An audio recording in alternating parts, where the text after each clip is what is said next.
안녕하세요. 축구 전문 분석가 축구괴물입니다.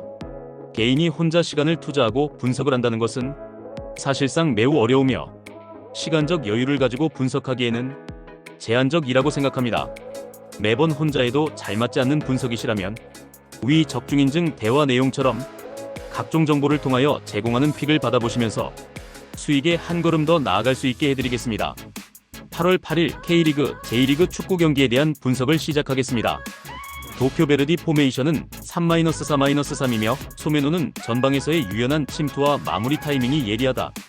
요코하마 마리노스 포메이션은 4-2-3-1이며 타니무라는 전방에서 속도와 연계 플레이를 시도하지만 결정력 기복이 크다. 도쿄베르디는 홈에서 압박 강도와 전환 속도가 뛰어나 상대 수비를 흔들 수 있다. 반면 요코하마 마리노스는 최근 원정에서의 수비 불안과 체력 저하가 겹치며 후반부 약세가 두드러지고 있다. 이번 경기는 홈팀이 전술 완성도와 심리적 우위에서 앞서며 결과를 가져올 가능성이 크다. 특히 경기 후반에도 압박 강도를 유지할 수 있다는 점이 결정적인 차이를 만들 것이다. 요코하마 FC 포메이션은 3-4-3이며 루키앙은 박스 안에서의 위치 선정과 피지컬 경합에 강점을 지닌다.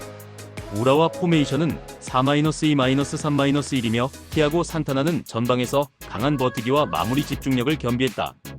요코하마 FC는 핵심 미드필더 결장으로 인해 중원과 수비 라인 간격 유지가 불가능한 상태다. 우라와는 전방 압박과 패턴 플레이로 이런 약점을 집요하게 파고들 수 있다.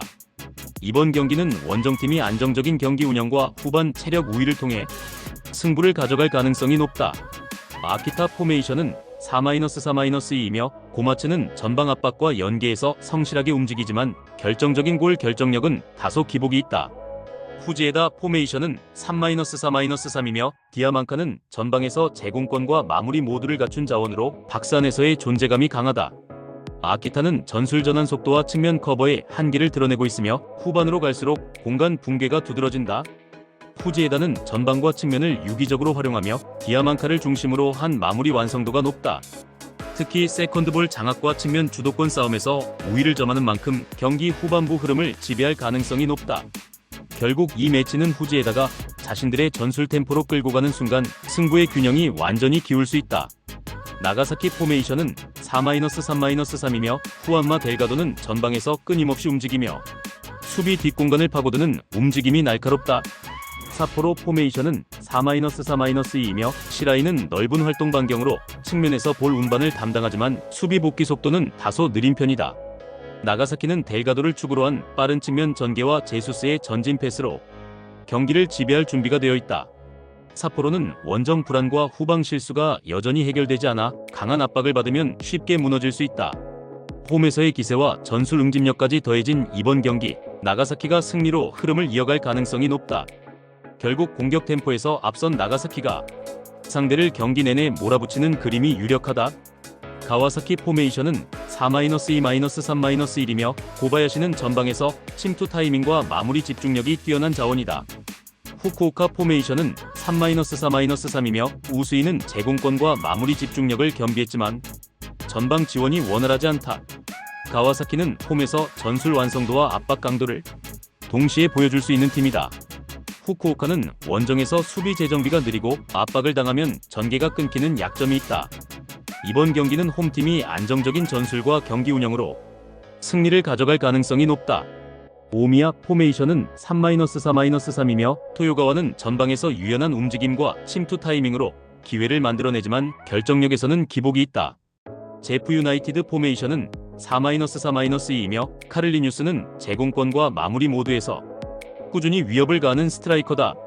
오미야는 홈 세트피스 한방과 측면 스피드가 무기지만 수비 간격이 벌어지는 약점이 있다. 제프 유나이티드는 제공권과 측면 침투는 강하지만 중원 압박과 전개 속도에서 한계가 보인다. 결국 두 팀 모두 상대를 압도할 완성형 패턴이 없어 경기 내내 팽팽한 흐름이 이어질 가능성이 높다. 마지막 순간까지 균형이 깨지지 않는 답답한 경기 양상이 그려진다. 이마바리 포메이션은 3-3-이며 인디우는 전방에서 강한 피지컬과 침투 타이밍으로 상대 수비를 뒤흔드는 자원이다. 구마모토 포메이션은 3-3-1-3이며 시오아마는 제공권과 마무리에서 강점을 보이지만 압박이 강해질 경우 볼 간수에서 흔들린다. 이마바리는 전방과 측면을 유기적으로 활용하며 압박과 전환 속도에서 상대를 압도할 수 있다. 구마모토는 느린 전개와 원정 수비 불안이 겹쳐 경기 후반부에는 완전히 밀릴 위험이 크다. 홈에서의 기세와 전술 응집력을 감안하면 이마바리가 경기 주도권을 놓치지 않을 가능성이 높다. 결국 압박을 버텨내지 못한 구마모토가 경기 내내 수세에 몰리는 그림이 예상된다. 오이타 포메이션은 3-4-3이며 아리마는 전방에서 폭넓은 움직임과 순간적인 침투로 상대 뒷공간을 지속적으로 위협한다. 도야마 포메이션은 4-4-2이며 마츠다는 제공권과 연계에서 가치를 보여주지만 압박이 강해지면 볼 간수가 흔들린다. 오이타는 침투와 전개 속도에서 상대를 압박하며 경기의 흐름을 주도할 준비가 되어 있다. 도야마는 원정 수비 불안과 전환 속도 저하가 겹쳐 후반으로 갈수록 수세에 몰릴 가능성이 높다. 홈 기세와 전술 응집력까지 더해진 만큼 오이타가 경기 전반부터 흐름을 틀어줄 전망이다. 결국 이 흐름이 끝까지 이어질 경우 도야마가 반전을 만들기는 쉽지 않다. 수원 삼성 포메이션은 4-3-3이며 전방의 일류첸코는 페널티 박스 내 제공권 장악과 순간 슈팅 전환의 강점을 가진 스트라이커다. 안산 포메이션은 3-4-1-2이며 제페르소는 박스 안 위치 선정이 탁월한 공격수지만 외곽에서 고립되는 장면이 잦다. 전술 구조의 본질적인 차이가 이번 경기에서 모든 흐름을 좌우할 것으로 보인다. 수원 삼성은 측면 수적 우위를 앞세워 경기 주도권을 장악할 가능성이 높으며 공격 템포와 공간 활용 면에서도 한 수위의 전개를 기대할 수 있다. 안산의 3백 전술은 구조적으로 측면 약점이 명확하기 때문에 이 경기는 수원이 기세를 올릴 타이밍이다. 충남 아산은 4-2-3-1 포메이션을 기반으로 안정적인 수비 조직을 최우선 과제로 삼고 있다. 경남은 4-3-3 포메이션을 활용하며 좌우 측면과 중앙을 번갈아 공략하는 패턴을 자주 사용한다. 충남 아산은 최근 경기에서 실점 억제력과 수비 집중력이 크게 향상되며 홈에서의 흐름을 장악하고 있다. 경남은 전반 점유율 운영에 비해 후반 수비 라인의 집중력 유지에 어려움을 겪고 있으며 이는 반복적인 실점 패턴으로 이어지고 있다. 낮은 라인 수비와 뒷공간 커버의 완성도가 높은 충남 아산이 이 경기의 흐름을 실리 있게 가져갈 수 있다. 부산 포메이션은 3-4-3이며 곤잘로는 장신을 활용한 제공권 장악과 포스트 플레이의 강점을 지닌 공격 자원이다. 인천 포메이션은 4-3-2이며 무고사는 최전방에서 침투와 마무리에 집중하는 스트라이커로 활약 중이다.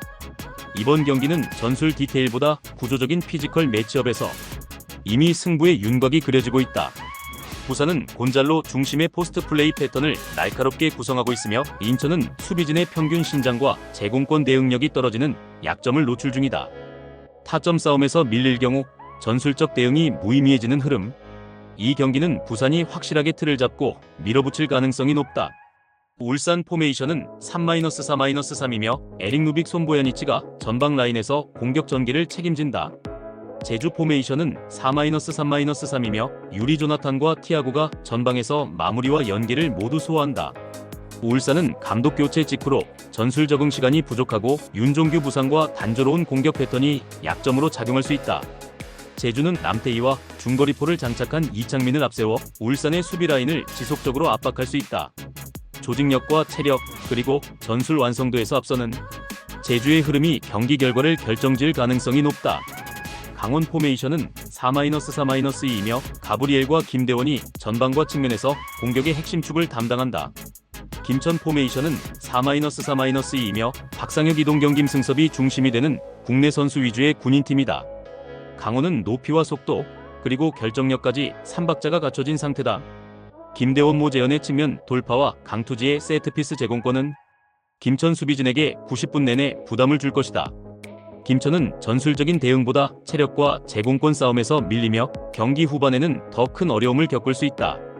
전체적인 경기 흐름은 강원이 초반부터 주도권을 가져가는 그림이 유력하다. 성남 4-3-2 포메이션을 바탕으로 전형적인 측면 돌파 박스 침투 흐름을 강하게 밀어붙이는 팀이다. 김포는 3-5-2 포메이션으로 경기를 운영하지만 수비 전환 시 수비 숫자가 급격히 부족해지는 장면이 자주 나온다. 성남은 레안드로를 중심으로 측면에서 강력한 전개를 보여주고 있으며 후이즈가 마무리를 책임지는 효율적인 골 구조를 갖춘 팀이다.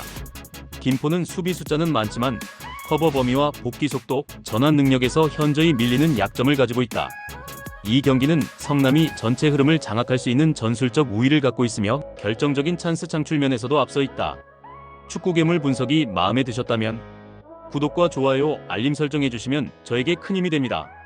추가적인 조합픽과 다양한 경기에 대한 세부적인 분석과 결과가 궁금하신 분들은 영상 하단의 댓글창 꼭 확인 부탁드립니다. 스포츠 분석방에 다양한 픽스터분들이 많이 계시니 도움을 받아서 수익을 극대화하는 것도 괜찮은 방법일 수 있습니다. 그러니 며칠 지켜보신 후 마음에 드는 조합픽 탑승하는 방법도 좋을 수 있습니다. 스포츠도 이제는 전문 분야가 존재합니다. 오늘도 영상을 시청해주셔 감사합니다. 구독과 좋아요 한 번씩만 부탁드리며 저는 다음 영상에서 인사드리겠습니다.